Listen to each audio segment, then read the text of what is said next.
Fala turma, estamos aqui no Momento Podcast, aqui no Empreende Brasil 2026 e eu estou recebendo agora aqui comigo o Dr. Matheus.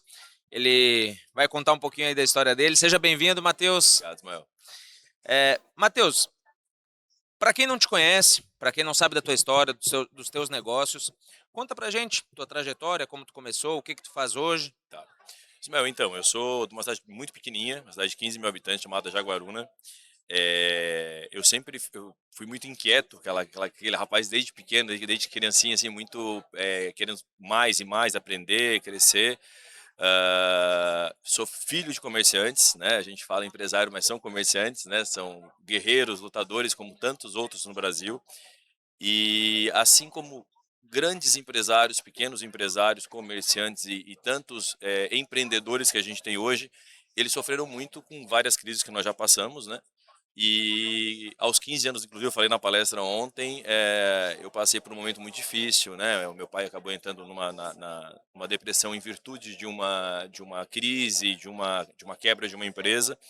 Posteriormente, eu também tive várias empresas, já tive empresa que faliu, já teve empresa que deu certo, né? O meu escritório existe há 20 anos, né? Mas eu desde os 15 anos eu sabia o que eu queria fazer. Eu sabia que eu queria ser advogado para ajudar empresários. Talvez aquela visão, aquela cabeça de vou fazer justiça pelo que aconteceu com a minha família, vou fazer justiça pelo que já aconteceu comigo, ou porque eu achava que, de fato, era um mercado que faltava isso. E a minha ideia inicial era ajudar os pequenos empresários, que era a minha realidade. Era o meu pai, era a minha mãe, era a minha família, né? Então, o meu início de carreira, a minha faculdade, as minhas pós-graduações, elas sempre foram focadas nisso. Elas foram focadas em ajudar o empreendedor e o empresário. Meus primeiros clientes foram clientes pequenos, foram clientes de loja, mercadinho, tudo. E, obviamente, o mercadinho, a loja vai indicando, a gente vai crescendo. Hoje o nosso escritório ele fica aqui na Trompovski, em Florianópolis. Ele tem uma filial na Faria Lima, em São Paulo, uma outra filial em Boston. Nós temos hoje aproximadamente 2.500 clientes mensalistas. Nós temos quase 30 advogados dentro do escritório, todos focados em empresarial. Então, assim, nós temos trabalhista, empresarial, nós temos contratos focados no empresário, setor de franquias, setor de holdings, né, societário, tributário, tudo focado na arquitetura jurídica. Então, quando um cliente vai até o nosso escritório, a gente entrega uma arquitetura jurídica para ele. O que é isso? A arquitetura jurídica são estratégias jurídicas empresariais que se complementam. Porque qual é o grande desafio hoje de você ter um escritório full service? O escritório full service, geralmente, ele tem a área do dono como uma área referência e as demais áreas têm advogados júniores, não desmerecendo, né, os júniores, mas advogados que não têm tanta experiência fazendo um trabalho que é mais uma ajuda para o empresário, mas não necessariamente que ele entrega aquilo que o empresário espera. Hoje não. Todas as áreas do meu escritório têm supervisores sêniores, todas as áreas do meu escritório têm uma equipe como se fosse todas elas sêniores, todas elas de fato prontas para entregar o melhor resultado. Então essas áreas se complementam e a gente entrega um raio-x da empresa, como se fosse um diagnóstico. Então, olha, o teu tributário hoje tens um passivo tributário oculto. Isso aqui pode gerar uma multa que, se executada, vai falir a tua empresa. Aqui nós temos um passivo trabalhista oculto, por quê? Porque você tem vários contratos PJ mal elaborados. Os teus contratos de trabalho, mesmo que você tenha um funcionário CLT, também estão em desacordo, porque foram feitos talvez por um contador lá atrás, muito com aquele contrato genérico, né? Que nada serve numa eventual ação com mitigação de riscos, né? Hoje a gente analisa toda a empresa e muitas vezes a eficiência tributária ela não está no direito tributário, ela está no ajuste societário. Ela está talvez em você fazer uma holding de participações, você ter uma empresa offshore em outros países, né? E por conta, obviamente, dessa necessidade do cliente, eu comecei a enxergar um mundo diferente. Até porque hoje nós temos clientes no Brasil, nós temos clientes em Londres, Tel Aviv, Coreia do Sul, né, Estados Unidos, né, então Panamá. Então a gente acabou vendo o mundo com outros olhos, vendo direito empresarial com outros olhos. E no mundo tão globalizado que a gente tem hoje, o empresário que ele acha que ele vai resolver os problemas dele de maneira regional ou que ele vai fazer vendas de maneira regional, ele não sai do lugar, né? Tanto que hoje a China é uma realidade, os Estados Unidos é uma realidade. Hoje quem trabalha com importação e exportação, eu não conheço ninguém que não importa nada da China, todo mundo importa algo da China, né? Então, por conta dessa necessidade, eu acabei abrindo uma empresa no Panamá que é a SGA, Screaming Global Advisors, que é uma empresa especializada em negócios para os empresários conseguirem internacionalizar. E quando eu falo internacionalizar, eu não estou falando somente de importação e exportação, de logística, eu estou falando também de abertura de offshore, seja no Panamá, seja em Singapura, seja em BVI. Hoje nós temos uma preferência pelo Panamá, até porque eu sou vice-presidente da Câmara de Indústria e Comércio Panamá Brasil, e sendo vice-presidente eu tenho uma abertura muito grande em vários setores, né, do país e várias parcerias estratégicas. Então hoje nós somos parceiros da Deloitte Latam, hoje nós somos parceiros das duas maiores construtoras do Panamá, que é a Durex, que tem inclusive prédio em collab com a Fendi, nós temos a Los Pueblos, que é uma das maiores da Latinoamérica. Hoje nós temos parceria com dois bancos internacionais, o IFG, que é um banco suíço, capital suíço, e o Banco Lafise, que é capital norte-americano, que está presente em diversos países, inclusive da América Latina.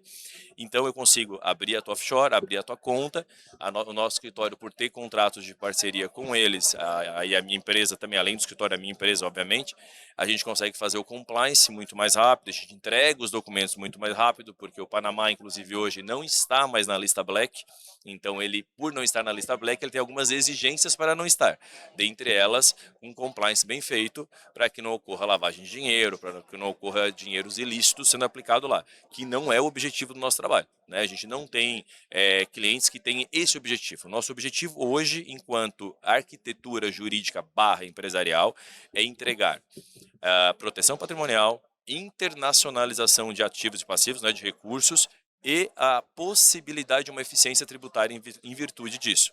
Né? Utilizar, por exemplo, o canal do Panamá para tu poderes ter ali uma central de logística. Hoje a gente tem parceria com o Panapark, que é uma zona livre privada, onde você pode ter um galpão e esse galpão, obviamente, você deixar as suas mercadorias ali e depois aos poucos transacionar com o Brasil. Quero investir no Panapark para que outras empresas aluguem. Tem galpões que você compra hoje e que você tem a possibilidade de ter, inclusive, empresas norte-americanas que já têm contratos fechados com valores mensais que você já vai receber em dólar o seu aluguel. Então, são possibilidades que hoje eu tenho através da SGA, que é a empresa que tem sede lá. E além da SGA, a gente tem também a SFO, que é a última empresa que nós abrimos, que é uma empresa que tem representação exclusiva com dois bancos, que é o IFG, que eu já falei, e com a Lafise, isso aqui no Brasil. O que significa isso, Matheus? Significa que o empresário brasileiro, com garantia real no Brasil, consegue pegar empréstimos com juros muito mais acessíveis do que os nossos. E quando eu falo acessíveis, eu falo acessível de verdade. Assim, 50% ou mais do que a gente paga hoje. Né? Com possibilidade de carência, com possibilidade de utilizar, por exemplo, imóveis no Brasil como garantia, com possibilidade de utilizar links de pagamento gerados direto pelo banco como garantia, possibilidade de utilizar um investimento que você tem lá gerando rentabilidade em dólar ou franco suíço ou outra moeda que seu interesse mais estável, né? Para que esse mesmo investimento sirva de garantia no eventual empréstimo, então sai quase que elas por elas, né? Então tu consegue ter o teu patrimônio, a tua rentabilidade lá num cofrinho, digamos assim, e ao mesmo Sim. tempo tu tem um empréstimo para gerar caixa para tua empresa. Isso tudo, eu entendo que a gente criou o ecossistema perfeito, que são empresas independentes, empresas que não necessariamente dependem uma das outras, mas que podem se complementar dependendo do interesse do cliente e o objetivo da empresa. Legal. Pelo que eu entendi, o empresário chega lá e ele está protegido em diversas frentes, né? Até há pouco ali na palestra do Roberto Justus, ele citou sobre a empresa que ele tem lá fora É, e sobre a captação de recursos a 7% ao ano. Aqui no Brasil isso não existe nem na melhor hipótese, eu né? consigo até um pouquinho menos. Olha só. Então, na realidade, eu tenho só uma dúvida, teu negócio ficou 100% esclarecido, perfeito. Matheus, advogado, empreendedor nato, tá aqui. É, mas hoje, qual é o teu público? Quem que você busca hoje no Hoje mercado? o meu cliente é o empreendedor, o empresário e famílias de empresários. Por quê? A gente também trabalha muito forte a sucessão. Sim, Então a sucessão ela pode ser internacional, a gente tem a possibilidade de fazer uma fundação de interesse privado no Panamá, onde você já coloca quem são os sócios, já deixa ali a regra do jogo definida, porque o que a gente vê muito no Brasil, diversas famílias que o pai trabalhou a vida inteira, deixou um legado, deixou um patrimônio, ele falece e o que acontece? Os filhos ficam brigando por anos e anos e anos por conta de uma herança, por conta de uma sucessão que não ficou desenhada. Então eu faço até uma provocação na minha palestra de ontem, eu provoquei isso, porque o livro que eu estou lançando agora no segundo semestre, que foi a matéria, o tema da minha palestra ontem foi: as empresas não quebram por falta de lucro, elas quebram por falta de estrutura. E mais que isso, quando você não tem a sucessão desenhada, quando você não tem uma proteção patrimonial, quando você não internacionaliza capital, você está deixando aberto, exposto a tua vida profissional, a tua vida pessoal e da tua família. E eu acho que todo empresário no Brasil ele busca duas coisas: liberdade e legado. O empresário que me disser que não busca liberdade e legado, ele está mentindo. Porque se eu não tenho liberdade para contratar o banco que eu quero, se eu não tenho liberdade para ter conta onde eu quero, se eu não tenho liberdade para extinguir um sócio que está me dando prejuízo ou que não está trabalhando na mesma proporção que eu, se eu não tenho liberdade para demitir um funcionário porque o contrato dele está mal feito, eu não sirvo para ser empresário. Se eu não tenho uma construção que vai me deixar um legado para a sociedade ou para minha família, por que eu trabalho todos os dias até 2 da manhã? Por que eu não tenho final de semana? Por que eu passo noite sem dormir? Ou muitos, né? Eu acredito que muitos que estão ouvindo aqui conosco vão pensar igual. Por que toma Rivotril para dormir? Por- Não é? E é Exato. verdade. Essa é a Faz vida do empresário. terapia, Faz né? terapia. Essa é a vida do empresário. Então, É. para que tudo isso? Se eu não tiver liberdade e legado? Não, e Matheus, tu falou ali sobre a sucessão, né? Isso quando não acontece de ter que lapidar o patrimônio para conseguir cumprir um inventário, né? Tem isso também. Fora a discussão, é a perda do patrimônio sem a sucessão, né? Sabes que uma coisa que é muito comum são os passivos ocultos. Passivo trabalhista oculto, passivo tributário oculto. Então tem muito empresário que acha que é milionário, acha que é bilionário, os filhos acham que ele é milionário, os filhos acham que ele é bilionário. Quando vai abrir o inventário, ele tem mais dívida do que receita, ele tem mais dívida do que patrimônio. Então assim, tu imagina que o teu filho sonhou a vida inteira com um legado que tu construiu e tu falece e ele descobre que tu não deixou legado nenhum, só deixou problema. Sim. Então, assim, inclusive quem faz terapia sabe que como é que tu perde a ansiedade? Indo lá na frente e voltando pro presente. Se eu sei que vai dar um problema, o que eu faço hoje para que esse problema não aconteça? Contrato uma boa assessoria jurídica e resolve. Perfeito. Cara, perfeito, Matheus. Deixa eu te fazer uma pergunta. Na tua visão, qual é a importância de estar no Empreende Brasil? O Empreende Brasil, ele é um evento que eu acho que ele marca, ele coloca Florianópolis no jogo. Eu acho que Florianópolis ele tem um destaque já nacional e Florianópolis ele é uma vitrine de crescimento, empreendedorismo, de pessoas que têm uma mente empreendedora. E estar aqui hoje, para a gente, é uma realização, para a gente é um orgulho, é uma satisfação. O Lucas é um batalhador, é um guerreiro, eu acho que o Empreende tem a cara dele. O Lucas é nosso cliente do escritório também. Eu já fui com o Lucas para a China no ano passado, a gente fez a missão China ano passado e foi fantástico. A gente fez conexões incríveis, inclusive me abriu grandes portas. Né? Hoje eu sou um dos parceiros e sou também parte do board do João Kepler, do Theo Braga, estou na SME. Hoje eu sou o único palestrante advogado empresarial do board, então hoje a jornada da SME que tem todos os meses, eu sou o palestrante oficial da parte do direito empresarial, tem a doutora Lília que fala também sobre acordos de sócio, mas mais focada no digital, nós dois juntos cobrimos a questão jurídica e é um evento fantástico, um evento que acontece mensalmente, além disso a gente tem as nossas missões, fomos para Austin agora em março, então assim, o Empreende me abriu portas, caminhos, me fez conhecer pessoas extremamente importantes, não só pelo evento, mas pelo que ele proporciona através, obviamente, dos contatos do Lucas e através de todo o ecossistema que ele possui hoje, né? Legal. E qual que é a tua percepção da criação de conteúdo através de podcast para o posicionamento pessoal, profissional? Eu acho que o podcast ele é muito interessante porque, assim, quando você vai dar uma palestra como aconteceu ontem, tu fica mais nervoso, ansioso, tu estás num momento que tu tá exposto e estás num palco, daí tu tens a questão do slide está funcionando, não está funcionando, piscou o slide, não piscou o slide, colocou um vídeo, o vídeo não funcionou. E o podcast é legal porque você está aqui num papo formal, informal, tô trocando uma ideia, conversando, batendo um papo. e que a pessoa que está assistindo, ela se sente como se fosse na sala de TV, né? Ela está aqui, ó, tô vendo uma conversa entre o Ismael e o Matheus, né? É uma conversa mais descontraída, uma conversa que as perguntas elas trazem respostas que muitas vezes você não esperava concedê-las na hora, né? Veio na cabeça e falou. Então, assim, você não programa as respostas, Sim, até porque você não sabe as perguntas. é espontâneo, né? Espontâneo, né? É espontâneo. Legal. Ô, Matheus, eu falei que eu ia chegar próximo do fim e ia te perguntar sobre o futuro. E eu quero perguntar sobre o futuro do teu negócio. Eu acho que você vai ter uma percepção um pouco diferente de outros empreendedores por ser da área jurídica e trabalhar aí com várias estruturações, porque a gente está falando de um manicômio tributário, que é o Brasil, a gente está falando de uma legislação trabalhista que desfavorece o empresário, a gente está falando de um cenário político totalmente polarizado, uma economia engessada e com juros lá em cima. O que você imagina para você, para o teu negócio e também para os outros empresários que vão escutar você? Israel, eu vou te falar o que eu vou te responder é bem polêmico, e eu falei ontem na palestra também, e eu falo isso em todas as minhas palestras. Por que que tu deixa todo o teu dinheiro num país e que se você não fosse brasileiro, e se te apresentassem o nosso país, você investiria num país que os 3 últimos presidentes, um foi impeachmentado, 2 foram presos, um dos presos é presidente de novo, né? E que tem instabilidade econômica, política, um judiciário que é um manicômio, né? As legislações mudam quase que mensalmente, então você faz um planejamento tributário que vale hoje não vale amanhã. A tua moeda é uma estabilidade que é volátil toda semana. E eu sempre cito um caso muito, não tão recente, mas um caso da minha vida que eu trago isso para os clientes também. Eu fiz doutorado na Argentina. E eu morei lá 2007 a 2010. Naquela época, o dólar era praticamente 1 por 1 com peso. Então, tu imagina as pessoas naquela época que tinham dinheiro investido na Argentina, uma moeda teoricamente estável, e que hoje US$ 1 vale 1.340 pesos.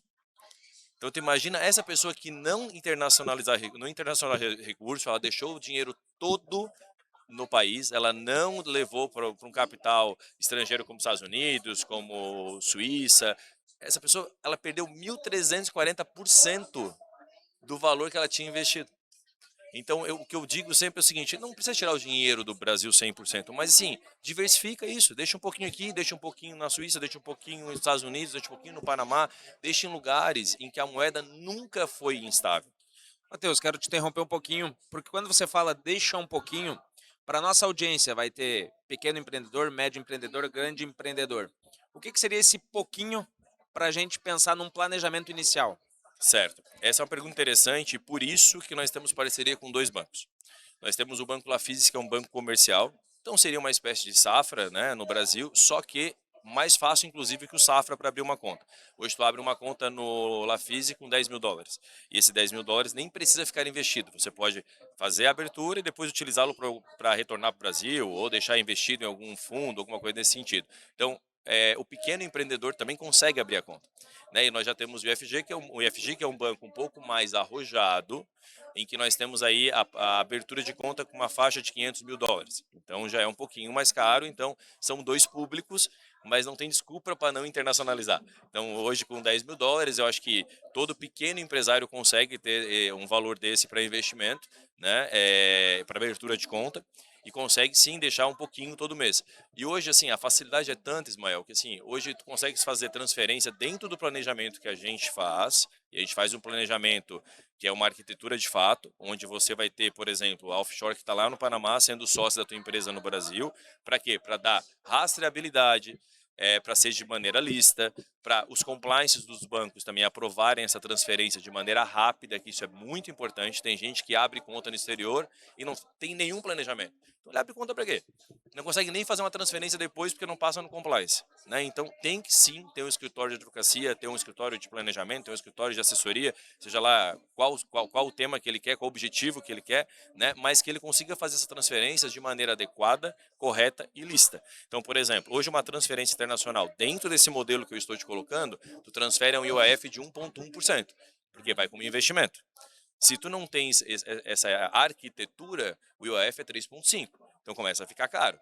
Já Né? perdeu 2,5 na Já perdeu arrancada. 2,5. Fora o fato que muitas vezes a gente verifica pessoas que fizeram a internacionalização errada. A pessoa transfere o dinheiro, sei lá, de BVI, dos Estados Unidos, da Suíça, seja lá qualquer país, e o dinheiro não entra no Brasil. Porque quando chega aqui no país, chega no banco, o banco vai passar para o setor de lavagem de dinheiro, vai dizer, não, esse banco não tem, esse dinheiro não tem rastreabilidade. Né? É diferente se tu faz uma arquitetura correta, com dinheiro lícito, com rastreabilidade, fazendo a transferência, porque você está fazendo o quê? Eficiência tributária, você está organizando sua vida, você está colocando investimentos em economias sólidas. O exemplo que eu te dou, quando que tu viu o dólar ser instável? Desde que eu nasci, nunca. Vou te dar um outro exemplo.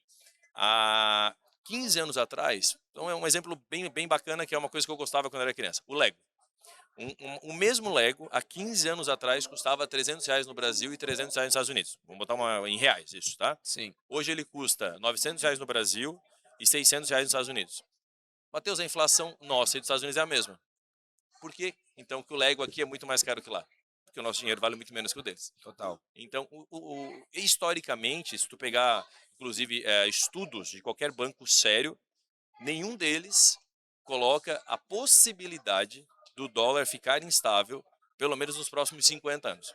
Ah, a China está crescendo. A China está crescendo, mas o dinheiro da China ainda é muito instável. Né? A moeda chinesa não é uma moeda que tem a estabilidade da moeda americana. Hoje, praticamente todas as transferências mundiais, pelo menos até o dia de hoje, são via SWIFT. Então, a gente sabe que hoje, pelo menos enquanto a gente for vivo, o dólar vai ser estável. Franco suíço. Eu nunca vi um franco suíço ficar desvalorizado. Pelo contrário, é caríssimo estar na Suíça. Estar na Suíça. Matheus, a gente já estourou nosso tempo, mas antes de finalizar, eu tenho que fazer essa pergunta que eu gosto de fazer. Depois de a gente ter dado tanta informação aí acerca de Risco Brasil, Uhum. mas ainda eu quero que você deixe uma mensagem para aquele cara que tem coragem e ainda está pensando em empreender, quer abrir seu negócio. Certo, Lembra da tua história lá atrás, quando você começou? certo. Amigo, o que eu diria hoje? Primeiro, o Brasil é um país maravilhoso para ganhar dinheiro. Eu acho que talvez seja o país mais incrível para você empreender. Então, aqui se ganha dinheiro, aqui você cresce. Você não consegue ter o crescimento exponencial que você tem no Brasil hoje abrindo uma empresa na Europa. Não dá. Né? Então, abra o seu negócio, invista no nosso país, empreenda, mas não corra o risco de deixar todo o seu dinheiro aqui. Diversifique. E eu vou citar uma frase para esse empreendedor que a minha avó falava quando eu era criança. Nunca fale besteira, meu filho, porque sempre tem um anjo que diz amém. Então, acredite nos seus sonhos, lute, busque resultados, que sempre tem um anjo que diz amém. E se eu voltasse para aquele menino de 15 anos, lá atrás, que estava ajudando os pais, que estava querendo crescer e empreender, eu diria para ele, um anjo disse amém. Ah, que legal, cara. Que história bacana, cara. Prazer te receber aqui, obrigado pelo teu tempo, tá? Obrigado. Desejo muito sucesso na jornada, continue prosperando e fazendo empresários aí proteger o seu patrimônio. Obrigado. Valeu. Prazer.